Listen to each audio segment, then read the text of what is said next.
আসসালামু আলাইকুম। সুপ্রিয় দর্শক, স্বাগত জানাচ্ছি যে কথা জানতে চান অনুষ্ঠানে। আমার সঙ্গে এখন যুক্ত হচ্ছেন ফয়েজ আহমেদ তোয়েব, উন্নয়ন গবেষক। তিনি নেদারল্যান্ডসে থাকেন। আপনার কাছে যে বিষয়টি আসলে জানা, যে বাংলাদেশের অর্থনৈতিক পরিস্থিতি নিয়ে নানা রকম তথ্যপাত্য, উদ্বেগ, উৎকণ্ঠা আছে। সঠিক আসলে তথ্য কারো কাছেই নেই, কিন্তু বিচ্ছিন্ন বিচ্ছিন্ন ভাবে যেই তথ্যগুলো, সেগুলি নিয়ে মানুষের মধ্যে অনেক রকম দুশ্চিন্তা এবং আলোচনা, এটা আপনি জানেন। যেমন রিজার্ভ নিয়ে, তারপরে আমাদের ব্যাংকের পরিস্থিতি নিয়ে, শেয়ার বাজার নিয়ে, যেগুলো অর্থনীতির মোটামুটি একটা চালিকা শক্তি বলা যায়, সেগুলো। আপনার কাছে কি মনে হয়, কিভাবে দেখছেন বাংলাদেশের অর্থনীতির সর্বশেষ পরিস্থিতি? ধন্যবাদ ভাইয়া। ভয়েস বাংলার দর্শকদেরকেও শুভেচ্ছা জানাই। আপনি প্রথমেই বলেছেন যে বিভিন্ন ধরনের তথ্য আছে, আসলে সেটাই আমি মনে করি যে বাংলাদেশের বর্তমান অর্থনৈতিক সংকটের একটা বড় জায়গা, যে তথ্য জালিয়াতি। এই কথাগুলো আমরা আপনার চ্যানেলে আগে বলেছিলাম। হ্যাঁ, যে তথ্য জালিয়াতির মাত্রাটা এত ভয়ঙ্কর পর্যায়ে চলে গেছে যে অর্থনৈতিক সংকটটাকে আমরা কোয়ান্টিফাই করার জন্য যেই নেসেসারি তথ্যগুলো দরকার, উপত্যগুলো দরকার, বা অর্থনৈতিক সূচকের যেই ট্রান্সপারেন্ট স্বচ্ছ ডেটাগুলো দরকার, সেই ডেটাগুলো নেই। যেমন ধরুন, রিজার্ভের কথাই বলি, বাংলাদেশের সমাজ এবং রাজনীতিতে খুবই আলোচিত একটা বিষয়। হ্যাঁ, কিন্তু আমরা জানি, হঠাৎ জানা গেল যে যে আইএমএফ যেভাবে বলছে, সেই হিসাবের চেয়েও রিজার্ভ অনেক কম। অর্থাৎ গ্রস রিজার্ভের তুলনায় নিট রিজার্ভের হিসাব হিসাব নিয়ে একটা লুকোচুরি দীর্ঘদিন খেলা হয়েছে। এবং এই খেলার আহ, সর্বশেষ স্তরে এসে আমরা দেখলাম যে রিজার্ভ 13 বিলিয়ন ডলারের চেয়ে কমে গেছে। এখন রিজার্ভ যদি 13 বিলিয়ন ডলারের চেয়ে কমে যায়, আমরা জানি যে সরকারের হাতে এই মুহূর্তে প্রায় 5 বিলিয়ন ডলারের মতো বিভিন্ন ধরনের বকেয়া আছে, এবং সেটা ডলারে পে করতে হবে। এটা বিদেশি কোম্পানিগুলোর পাওনা, এয়ারলাইন্স থেকে শুরু করে ডিজিটাল কোম্পানি, সরকারের বিভিন্ন জ্বালানি আমদানি, বিদ্যুৎ খাতের বকেয়া। হ্যাঁ, যেই ডিও গুলো তাকে, এবং একই সাথে আমাদের যে বৈদেশিক লোনের সুদাস্বল্পের যে কিস্তি পরিশোধ, যেটাকে ইংলিশে আমরা ডেট সার্ভিসিং বলি, এই সবকিছু, যে এই 5 বিলিয়ন ডলার সরকারকে এখনই দিতে হবে না। কিন্তু আমরা জানি যে একটা একটা পেমেন্ট যদি ডিউ হয় 3 মাস বা 6 মাস, সেখানে অতিরিক্ত সুদ যোগ হয়, যেটা অর্থনীতিতে আরো নতুন করে চাপ তৈরি করবে। এবং ইতিমধ্যে ফাইন্যান্সিয়াল অ্যাকাউন্ট নামে একটা বিষয় আছে, যেখানে হচ্ছে যে সরকারের দায় দেনার যেই মোট স্থিতি, সেই স্থিতি দেখাচ্ছে আপনার প্রায় 9 বিলিয়ন ডলার, যেটা বাংলাদেশের 53 বছরের ইতিহাসে সবচেয়ে বেশি। এখন এই দায় দেনাগুলো যদি আমরা রিজার্ভ থেকে অন্তত আংশিক 50% বিয়োগ করি, তাহলে আমরা দেখি যে প্রকৃত রিজার্ভের পরিমাণ আসলে এক অঙ্কের ঘরে নেমে এসেছে। এবং আহ, এটা সঠিকভাবে মানুষের মধ্যে উৎকণ্ঠা তৈরি করেছে। এবং এই উৎকণ্ঠার দুটো দিক আছে, একটা হচ্ছে যে মানুষ তার যাবতীয় জীবনে দেখছে দ্রব্যমূল্যের দাম বাড়ছেই। টানা 22 মাস ধরে বাংলাদেশ উচ্চ মূল্যস্ফীতিতে আছে, টানা 26 মাস ধরে মূল্যস্ফীতির হার মজুরি বৃদ্ধির হারের দ্বিগুণের বেশি।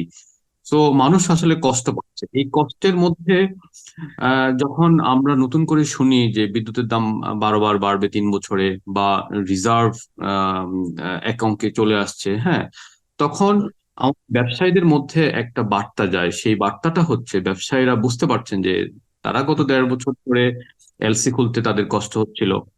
এমত অবস্থায় যদি নতুন করে বিদ্যুতের দাম বাড়ে, তারা একদিকে জ্বালানি পাচ্ছে না, তারপর তাদের বিদ্যুতের দাম, বিদ্যুৎ এবং জ্বালানির যে বিদ্যুতের মূল্য, সেটা আগে যেই গার্মেন্টস বা রপ্তানি পোশাক শ্রমিকের 10 লাখ ছিল, সেটা প্রায় 15 থেকে 16 লাখ হয়ে গেছে। এই অবস্থায় যদি আরো 12বার আগামী 3 বছরে দাম বাড়ে, তাহলে তাদেরকে যে বার্তাটা দেওয়া হয়, সেই বার্তাটা হচ্ছে যে যে অর্থনীতিতে সুখবর বলে কিছু থাকবে না।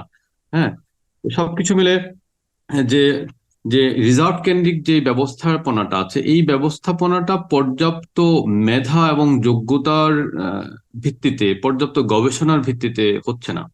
এটা হচ্ছে একটা বড় বিষয়, অবজারভেশন। আর দ্বিতীয় অবজারভেশন হচ্ছে যে আইএমএফ এর সাথে সরকার প্রায় 1.5 বছর ধরে ইনভলভ, এবং প্রথম কিস্তি ছাড়েরও প্রায় 14 মাস অতিবাহিত বা 15 মাস অতিবাহিত হয়েছে।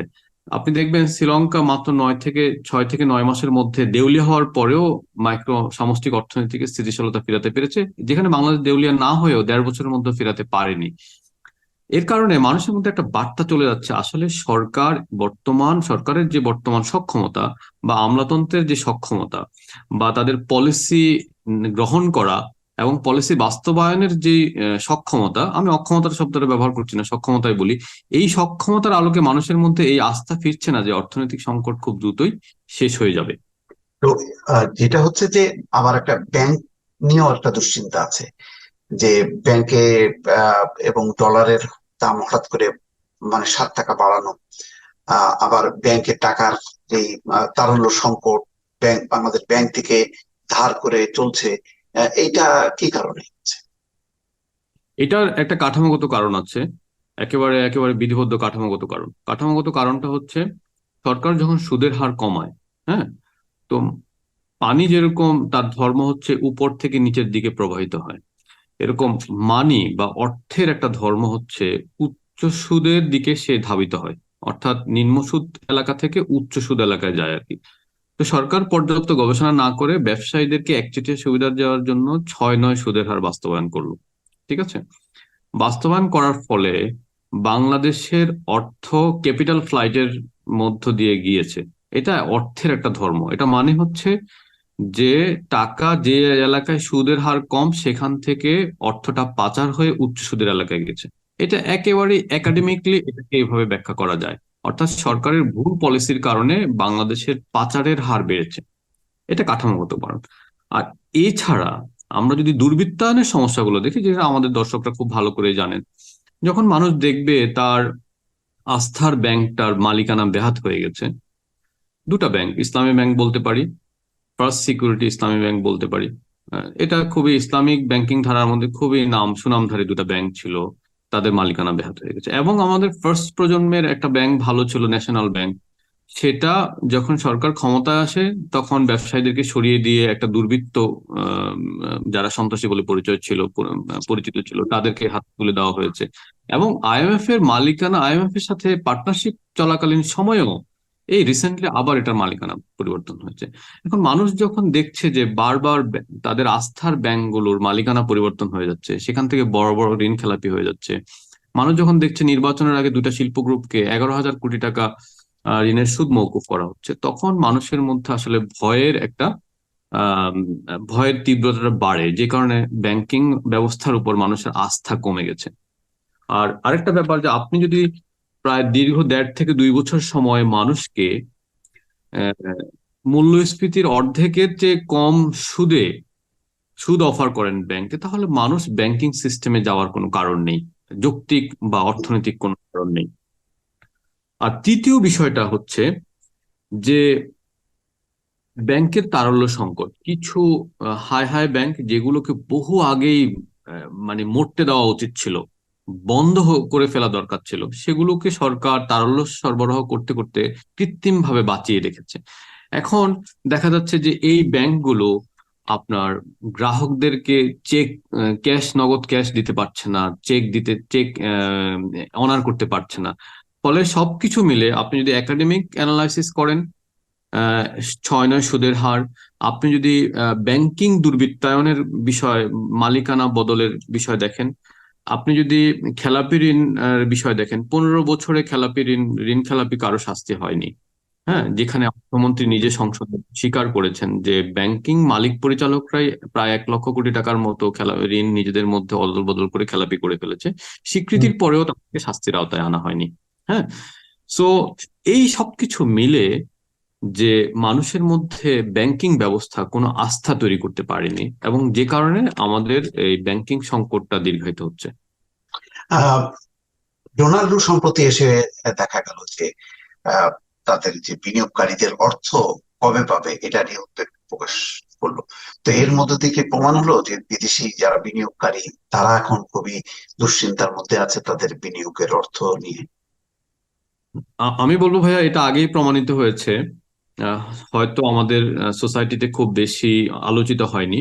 আহ, তবে ডোনাল্ডো এসে সেটাকে আহ, রি পুনর ব্যক্ত করেছেন আর কি। সেটা হচ্ছে যে গত বছর ভারতীয় এম্বাসি থেকে বাংলাদেশের পররাষ্ট্র মন্ত্রণালয়ে একটা চিঠি দেওয়া হয়, এবং সেই চিঠিতে ভারতীয় জ্বালানি বিক্রিকারী কোম্পানিগুলো, অর্থাৎ বাংলাদেশ ভারত থেকে পরিশোধিত ডিজেল কিনে, অয়েল ইন্ডিয়া থেকে শুরু করে বা নুলামিগড় রিফাইনারি, হ্যাঁ, তারা ডিজেলটা রিফাইন করে বিক্রি করে, কারণ বাংলাদেশের রিফাইনারি ক্যাপাসিটি কম। তারা পররাষ্ট্র মন্ত্রণালয়ে চিঠি দিয়ে তাদের ডিউ গুলো পাওয়ার জন্য তদবির করেছে। চিন্তা করুন, যেই চিঠিগুলো বিপিসি তে যাওয়ার কথা বা পিডিবির হয়ে যাওয়ার কথা বা বাণিজ্য মন্ত্রণালয় কিংবা জ্বালানি মন্ত্রণালয়ে যাওয়ার কথা, সেটা তারা সেই বৈধ চ্যানেলে আনতে না পেরে পররাষ্ট্র মন্ত্রণালয়কে ব্যবহার করেছে, এমবেসিকে ব্যবহার করেছে। এবং আমরা জানি যে এই ঘটনাটা শুধু যে ভারতের ক্ষেত্রে হয়েছে তা না, আরো কয়েকটা দেশের ক্ষেত্রে হয়েছে, চীনের ক্ষেত্রে, দক্ষিণ কোরিয়ার ক্ষেত্রে, ইন্দোনেশিয়া, মালয়েশিয়ার ক্ষেত্রে হয়েছে। ডোনাল্ডোর বিষয়টা হচ্ছে যে বাংলাদেশের সাথে মার্কিন যুক্তরাষ্ট্রের কিছু আহ একচেটিয়া ইনভলভমেন্ট আছে। যেমন ধরুন, বাংলাদেশের অভ্যন্তরীণ খাতে যে গ্যাসটা সরবরাহ করা হয়, এই গ্যাসের প্রায় 60% সরবরাহ করে শেভরন, 50 থেকে 60%। শেভরনের অন্তত $400 মিলিয়ন আটকে ছিল সরকারের রিজার্ভ সংকটের কারণে। এখন এর বাইরে আছে যে আহ, আমাদের বিভিন্ন বিমান পরিবহন কোম্পানিগুলো আছে। হ্যাঁ, তো এখন হতে পারে যে এর বাইরে আছে আহ, আমাদের ডিজিটাল ইকোনমি, যেটা সেটা হচ্ছে যে উবার, ফেসবুক, ইউটিউব, গুগল। হ্যাঁ, এই ডিজিটাল ইকোনমি এর বাইরে আমরা যে মাইক্রোসফট বা ইন্টেলের বিভিন্ন ডিভাইস ব্যবহার করি, অফিস স্যুট ব্যবহার করি, তার যে রয়্যালিটি, অর্থাৎ কপিরাইট, ওষুধ কোম্পানিগুলোর কপিরাইট ইত্যাদি বিভিন্ন ধরনের কোম্পানি আছে, যাদের কাছে আমি শুরুতেই বলেছি যে বাদ বাকি সবগুলো দিলে কয়েক বিলিয়ন ডলার ডিউ আছে, $5 বিলিয়নের কাছাকাছি। তো এর মধ্যে হতে পারে মার্কিন কোম্পানিগুলোর সব মিলে অন অ্যান এভারেজ $1 বিলিয়নের কাছাকাছি ডিউ আছে। হ্যাঁ, জ্বালানি কোম্পানিগুলোর $1 বিলিয়নের কাছাকাছি ডিউ আছে বা তারও বেশি। সো ডোনাল্ড স্পষ্টভাবেই তার হয়তো অন্যান্য অ্যাফেয়ার্স থাকতে পারে, কিন্তু এটা একটা একেবারেই একেবারে স্পষ্ট এবং স্বচ্ছ একটা বিজনেস অ্যাফেয়ার্স যে মার্কিন কোম্পানিগুলো বাংলাদেশে প্রোডাক্ট অ্যান্ড সার্ভিস দেওয়ার পরেও তারা তাদের পেমেন্ট গুলো নিতে পারছে না। এতে বাংলাদেশের যে অর্থনৈতিক সংকট, এই অর্থনৈতিক সংকটের তীব্রতা দ্বিতীয়বার পুনঃপ্রকাশিত হয়েছে। আপনার কাছে কি মনে হয় যে শিগগিরই যে সংকট গুলো অতিক্রম করছে, সেখান থেকে উত্তরণ ঘটানোর ক্ষেত্রে শুধুমাত্র আমদানি ব্যয়টা কঠিনভাবে নিয়ন্ত্রণ করলে সেখান থেকে উত্তরণ করা সম্ভব হবে? এটা অত্যন্ত গুরুত্বপূর্ণ প্রশ্ন ভাইয়া। যে এই প্রশ্নটা বাংলাদেশে খুব বেশি আলোচিত হওয়া উচিত। যে বাংলাদেশের যে অর্থনীতির যে আকার, এই অর্থনীতির আকারের জন্য আমাদেরকে মিনিমাম, এটা আমদানি নির্ভর অর্থনীতি, মিনিমাম $6 বিলিয়ন আমদানি করতে হয়। এবং কোনো কোনো মাসে আমরা দেখেছি করোনার পরে এটা প্রায় $7 বিলিয়ন অতিক্রম করেছে, এবং সরকার এটাকে নিয়ন্ত্রণ করে করে আপনার $5.25 বিলিয়ন নিয়ে আসছে। এখন সেটা আমরা যদি দেখি যে 2022 সালের ফেব্রুয়ারি থেকে বাংলাদেশ ব্যাংকের অভ্যন্তরীণ সোর্স গুলোর বরাতে আমরা জানি 2022 সালের ফেব্রুয়ারি থেকে এলসি নিয়ন্ত্রণের উপর কড়াকড়ি হচ্ছে। কিন্তু দিন শেষে আমরা দেখি এলসি নিয়ন্ত্রণ মানে পাচার, under under invoicing, over invoicing বন্ধ নয়। সুতরাং দেখা যাচ্ছে, আপনার প্রশ্নটার উত্তর হচ্ছে এরকম যে সরকারের মধ্যে পর্যাপ্ত অক্ষমতা, মেধা এবং গবেষণা ভিত্তিক আহ এবং স্বচ্ছতার সমস্যা রয়েছে।